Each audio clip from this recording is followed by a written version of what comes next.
Guten Morgen, meine Leute. Welcome to Hanovi Global Network. Good morning and welcome to Hanovi Global Network. Well, today is Martin Luther King Day in New York City in the United States. It's a federal holiday. So, first and foremost, happy Martin Luther King's Day. Hopefully, we can all acknowledge his peaceful approach to resolving major issues of the time. And hopefully many would adopt that approach. But even in the middle of peace that this man tried to propagate, he himself became a victim of war on a certain level. War was declared on him and ultimately led to his demise. So as we would say, wer Frieden will, sich auf den Krieg vorbereiten. Those who desire peace must prepare for war. Well, today we are going to discuss about the role of leadership and its obligation to the people that it governs. So we have to understand, die Führung ist dem Volk gegenüber rechenschaftspflichtig umgekehrt. The leadership is answerable to the people, not the other way around. So you don't get to, as leadership, decide arbitrarily when and how you're going to answer the Grenadian people. It does not work like that, especially on such critical issues that may have impact on the economic and physical survivability and sovereignty. Your answers, while it should be careful and considerate, should be prompt. Even if it is just to allay the fears of the people in the meantime, while you make decisions that are appropriate, you don't get to just sit there and ignore the mass of Grenadian people. Because when you needed their vote, when you needed their support, now that you have gained your support and you have been certified in the position to represent them, now you believe that you can ignore them and disregard them. And you are the same people, when it gets closer to election, are going to be running again to the very people you ignored, looking for some sort of support from them. The very people you ignored and kept in limbo about critical issues affecting the nation, you are going to run to them again looking for some sort of support. Now the question is that a wise approach in dealing with the Grenadian people? Does it show any semblance of respect for the Grenadian people? Quite to the contrary, it shows that you have no regard for the feelings, for the fear, for the emotions, the whirlwind of emotions that people are feeling right now. Because there are many people who are concerned for their family in the United States, for their family across the globe, and the implications of decisions made that may affect their family negatively. So again, as I have always said, leadership of a nation should be, in some respects, like a parent. And when your child or children feels fear, feels uncertainty, feels worry, your job is to come and reassure them that everything is going to be all right. or that you're doing everything within your power to resolve the situation. You don't get to sit there and say nothing. That only adds and fuels the anxiety of the people that you are entrusted to protect.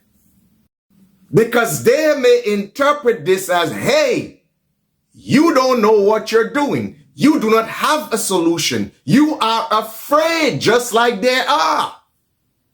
So this is not a moment to be afraid. This is an opportunity to show true leadership.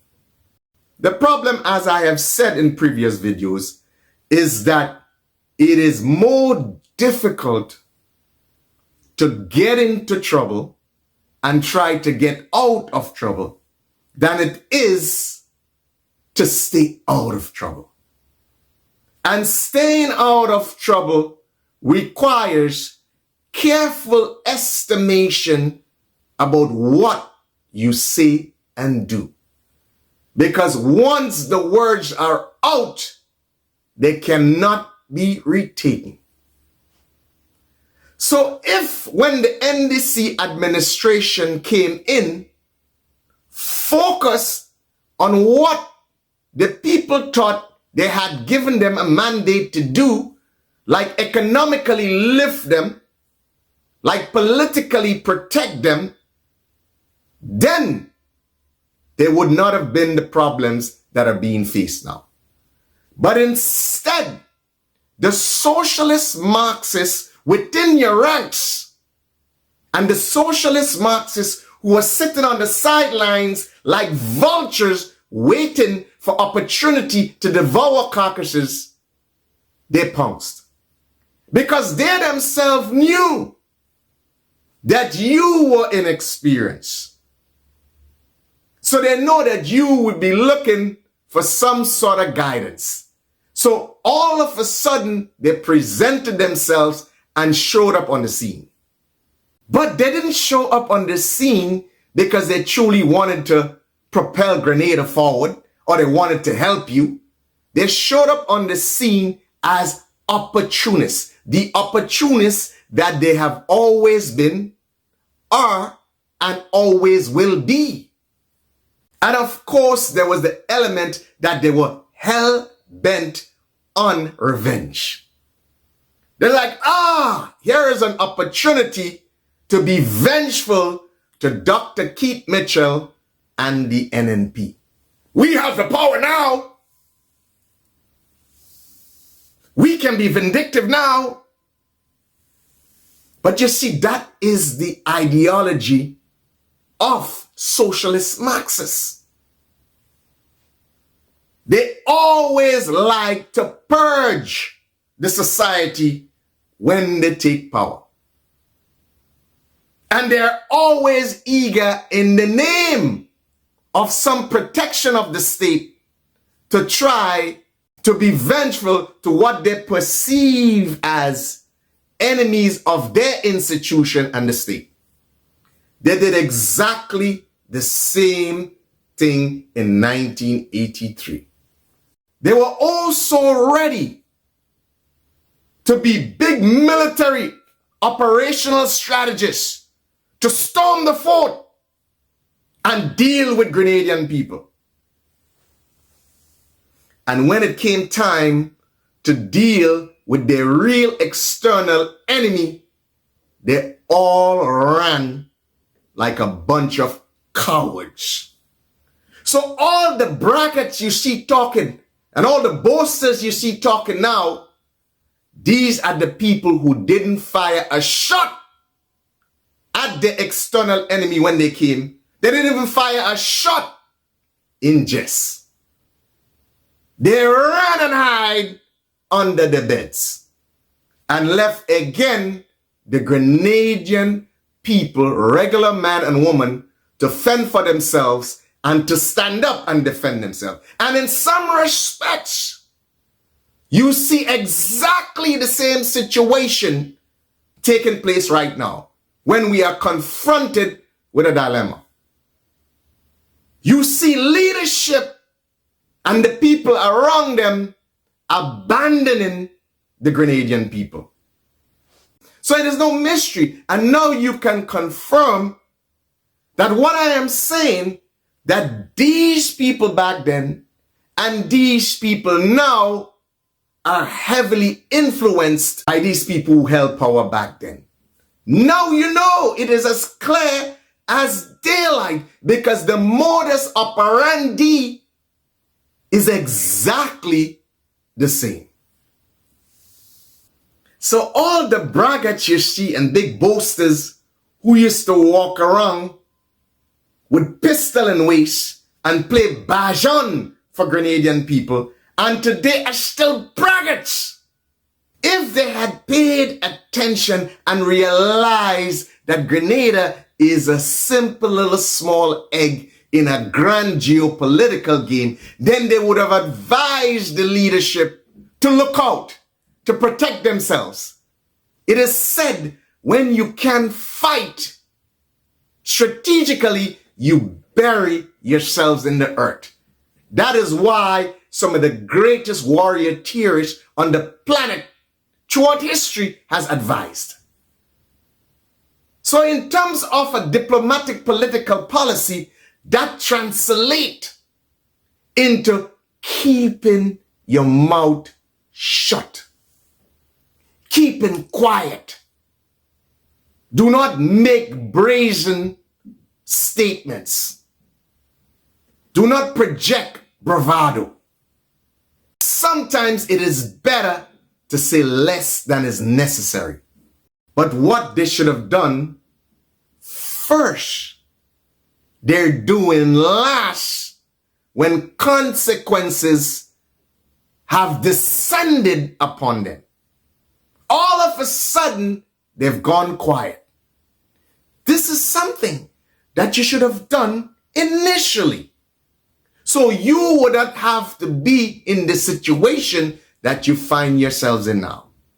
So for all these boasters and braggarts, if they were worth anything, if they had any semblance of strategic global thinking, they would have advised you differently. So what does it tell you about their ability? But again, as I told you, they are bajons for Grenadians. And when it comes to external forces, they are wimps that run and hide. And I'll tell you personal stories.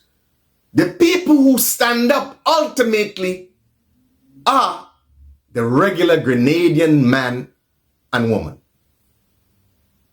The regular Grenadian man that shows more cock and balls than these wimps.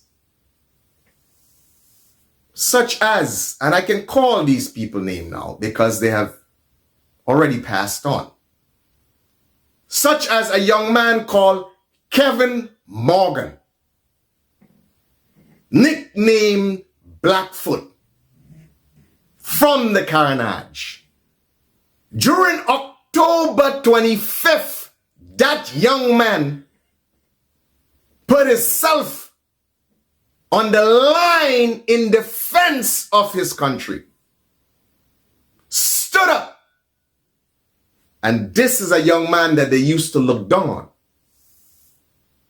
But that young man, while all these so-called officers and all these so-called men of bravado and these braggarts were hiding, Blackfoot Kevin Morgan stood up and was a man of man. Another man of guts, a Tyrrell Street man, preacher man, nickname, God rest his soul in eternal peace, was another man of guts and courage that stood up against one of the most sophisticated armies in the world. And these two men lived to tell the tale. So these were men of guts. These were men that I was fortunate enough to be in the land of the living with. And I say, and I hope, Muga ihr guys, jeden jungen Menschen, Aus carnage durchdringen. May this spirit permeate through every carnage youth. And may they lay in the heavens with great warriors of all time. And you know, the people who are entrenched in NDC, been entrenched in NDC for years, will tell you that there was so many of them sitting on the sidelines when NDC was in the doldrums. And all of a sudden, as soon as NDC won, they all came out of the woodworks. They all descended on NDC and the leadership of NDC like vultures, ready to devour carcasses. They saw opportunity. There's many of them.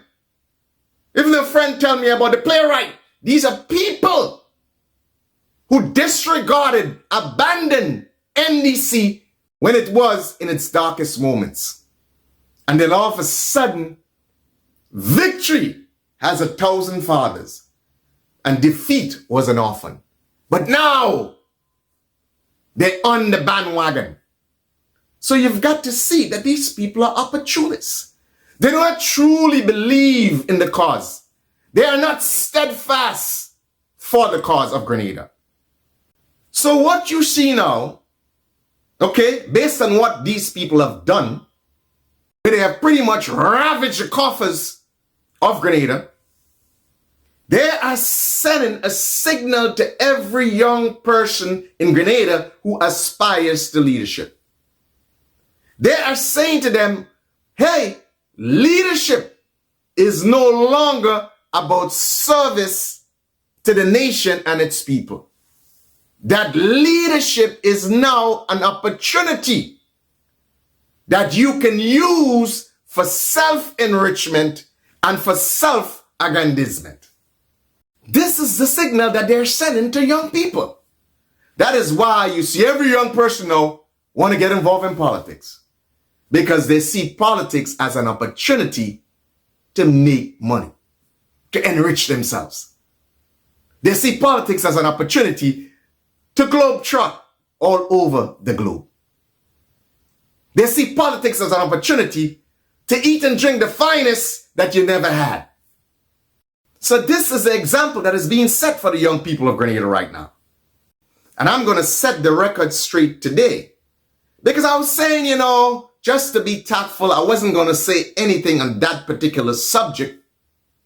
But seeing that you arrogant little punks and followers of them have said so much, okay?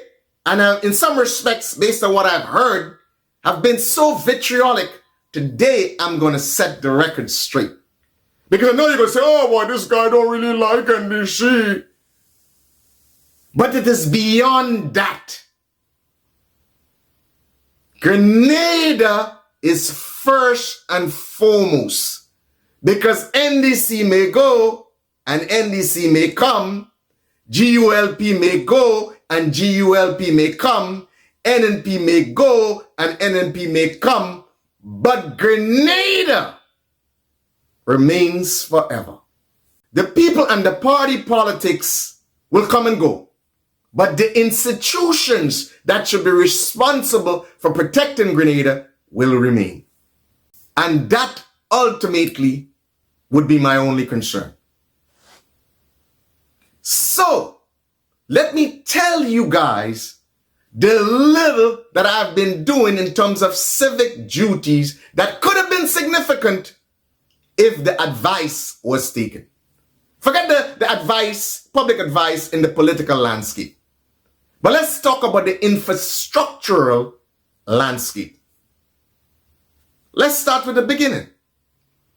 The very project, the UK SIF project that you guys are boasting about, that you reclaim the money, guess what? Yours truly spoke to one of the higher-ups directly, extensively, when you guys were going to Barbados to try to regain the money.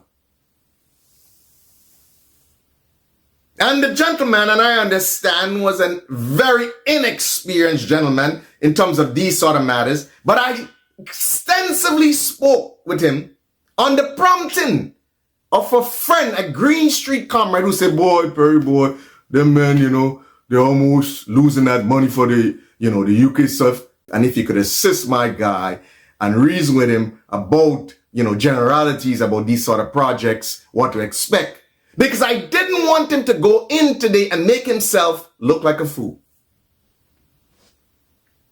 Because I know how these people operate. They can smell fear and they can smell incompetence from a mile. And any excuse that you give them, they will withhold their money. So I briefed the gentleman extensively, doing my civic duty of sorts. And of course, I was happy to know that they were able to salvage some of the money. So some of us don't say anything on what we do, because the scriptures is clear. What does the scripture says? When you want to pray, go in your closet in secret, and those who do things in secret would be rewarded openly. So that was my mantra. Additionally, all the public pronouncements I made about closure, I didn't just go into the public domain and made pronouncements about closure. I did that when private advice given was not heeded and the situation got so desperate, and I understood the implication of the situation, that I felt compelled to go into the public domain and say, look, and warn the Grenadian people about what is about to happen if remedial action is not taken. That is why you saw I ended up on Jenny Simon's show explaining what was going on in closure. That is why you see I ended up on the Bob report subsequently explaining what was going on in closure and the remedial action that needs to be taken promptly. But I didn't just rush to go into the public domain to explain all of this.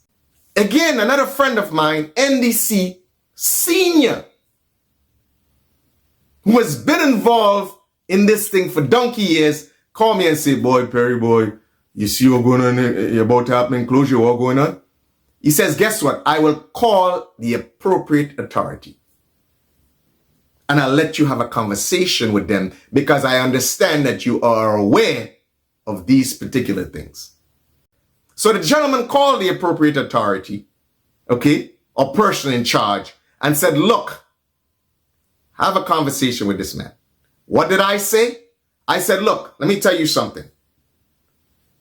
I want you, not later on today, not tomorrow, but I want you to go right now to the site and tell the contractor to immediately implement temporary shoring.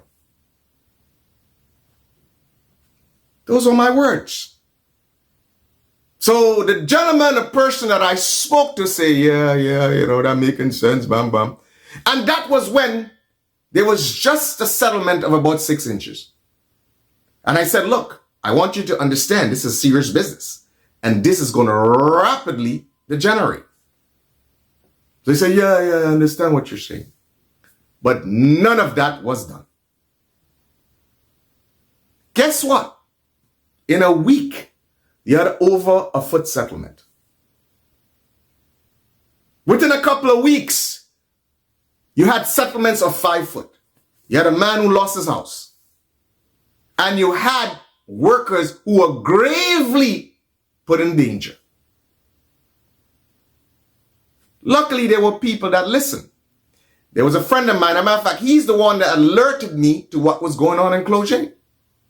He was driving through, because that's when they were allowing vehicles to pass through in the initial stages of the project. And he sent me a video and he said, look what's happening over here. And I said to the gentleman, in grave concern for my friend, I said, don't you dare pass through that side again. I said, because vehicles in its current condition should never be allowed to pass through that area. Because it only adds to the problem and worsen the situation.